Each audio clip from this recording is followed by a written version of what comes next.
Xo'p, kelajakda kerakli bo'ladigan, ammo hozirgi vaqtda unchalik qadri bo'lmagan sohaning eng birinchisi bu gamerlik, o'yinchilar bo'ladi. Kelajakda gamerlarning o'rni juda ham beqiyos bo'ladi va ular juda ham jamiyatga, davlatga kerakli shaxslar bo'ladi.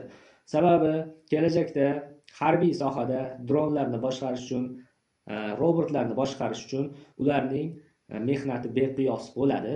Ularning aqliy strategiyalari, aqliy tomonlama, yoshlikdan aqliy tomonlama rivojlangan strategiya asoslariga ega bo'lgan g'oyalari ularga, davlatga, jamiyatga juda ham kerak, foydali bo'ladi.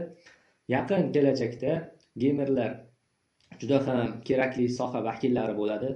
Taxminlarga ko'ra, ular dronlarni, robotlarni boshqaruvchi shaxslar bo'ladi. Aytishingiz mumkin, dronlar va robotlar sun'iy intellekt AI orqali boshqarilsa ham bo'ladi-ku, boshqariladi-ku, ular o'zi avtomatik ravishda ishlaydi-ku deyishingiz mumkin. Ammo bitta narsani unutmasligimiz kerakki, harbiy robotlar hech qanaqasiga AI tizimi orqali ishlamaydi, chunki bu juda ham xavfli bo'ladi.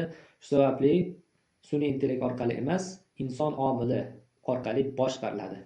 Hozirda kompyuter o'yini o'ynab yurgan yosh yigitlarimiz kelajakda katta harbiy robotlarni boshqarishi, dronlarni boshqarishi ehtimoli yuqori. Shu sababli kelajakda birinchi bo'lib eng kerakli bo'ladigan soha bu gamerlik bo'ladi.